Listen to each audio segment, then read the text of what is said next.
Hi Earth Signs, Taurus, Virgo, and Capricorn. Welcome po sa ating channel. At ito ang yung weekly Gabay Tarot reading for October 14 to 20, 2024. Please be reminded kung naka-resonate kayo, comment down.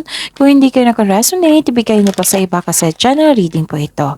This is for you, Taurus, Virgo, and Capricorn sa inyong career and money for this week.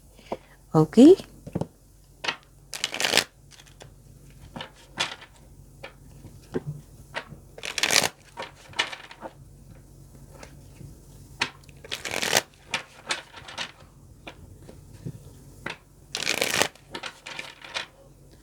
Para po ito sa inyong career and money, Taurus, Virgo, and Capricorn ngayong October 14 to 20, 2024. Maraming salamat po sa inyong patuloy na suporta at maraming salamat din po sa mga hindi nag-skip ng ads. Gamitin ang reading na ito bilang gabay lamang sa mga hindi pa nag-subscribe. Subscribe na po kayo at click bell notification para malaman nyo na may bago tayong video. Para sa mga gusto magpa-reading po, may lumabas dyan sa screen nyo ngayon. Panoorin nyo po ang sundin ng instruction. Calling the attention sa mga suki ko dito na Taurus, Virgo, and Capricorn. Open na po ang inyong Matikabay Tarot reading for October 2024. May 6 months from now reading tayo at love life reading po. So message me, Taurus, Virgo, and Capricorn for schedule. Maraming salamat po. Spirits Guide, mga ganap po sa career and money ni Taurus, Virgo, and Capricorn ngayong October 14 to 20, 2024. I need 3 cards po.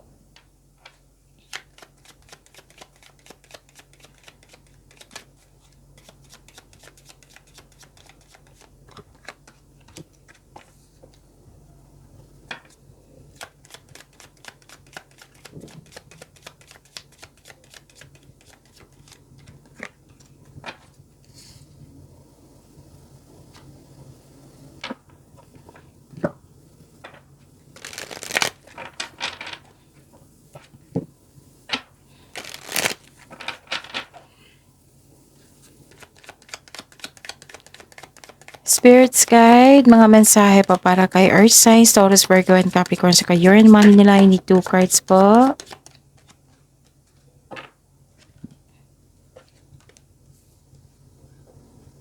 Okay. Taurus, Virgo, and Capricorn. Wow, harvesting. Harvesting to, harvest time. So, lahat ng tinanim mo, nagbo-bloom. So, claim nyo ito. Pwede din service nyo ito na binayaran kayo. Pwedeng sweldo nyo ito or literal talaga nag-harvest. May nakikita ko dito ang cut off a connection sa isang tao. Pwedeng naalala mo ito or may nangyari ngayon. So, stop overthinking po kasi nag-alala kayo dito. Nagkaroon ng anxiety, worried kayo, stress. So, you have to stop overthinking kasi overthinking kasi your opportunities and happiness, okay? So, may ganap dito na inalagaan mo yung career and money mo at pwede din may romance na ganap and attraction dyan and affection dyan sa trabaho mo or sa negosyo mo, okay? Mag-ingat po daw kayo sa isang tao na hindi totoo sa inyo. Do not forget about the dual nature of people. Don't lose your vigilance. So, yun. And, so this is a clarification of your card here. Baka may ganap po dyan regarding sa career and money nyo. Or sa negosyo na may love affair na ganap. So, beware love affairs at work, rarely and well. Don't lose your mind. So, may temptation. Taurus, Virgo, and Capricorn, may temptation po dito. Spirits Guide. Energy po ni Taurus, Virgo, and Capricorn ngayong October 14 to 20, 2024. The clarification po, energy po ni Taurus, Virgo, and Capricorn sa career and money nila. Taurus, Virgo, and Capricorn, remember, at the end of the day, alam mo na ikaw lang ang taong may kakayahan at responsable na gumawa ng sarili mong katotohanan at kinabukasan. So, what is your energy dito? May celebration. May tagumpay, may celebration dito.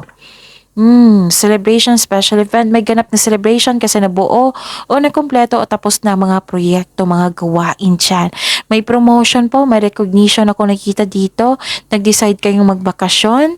Oo. So, yun. May nagsabi sa akin ng inuman. So, yun. At saka, Nakikita ko rin dito, Taurus, Virgo, and Capricorn na may against sa inyong desisyon, sa inyong plano, may against sa inyong relasyon dyan, sa trabaho, sa negosyo, o may against po. So yun, the advice is take it as a reminder to try to have an open mind and be respectful po sa mga nag-oppose. Oo, be respectful of opposing viewpoints, yun. Spirits guide, possible blessings po na ma-receive ni Taurus, Virgo, and Capricorn sa year and money nila ngayong October 14 to 20, 2024. And the clarification of this card po.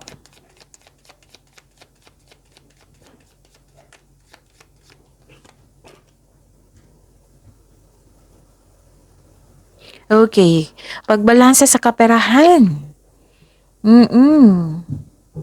Balanse, stability, yes, andito. Tamang pag-manage ukol sa pinansyal at budget para mas lumago pa ang iyong kaperahan. And pagbalanse sa pera po dito ay kailangan. Oo, ano pa yung mensahe? So, I believe may pera talaga na darating sa inyo kasi harvesting eh. So, kailangan nyo mag-save, pagbalanse po. So, nakikita ko rin dito na may concern kayo, may distraction po. Parang nag-aabuso to sa inyo. Kaya umiwas sa taong ito. Okay? Umiwas po sa taong ito. Okay? Spirits guide. Kasi hindi siya marunong magpahalaga. Spirits guide.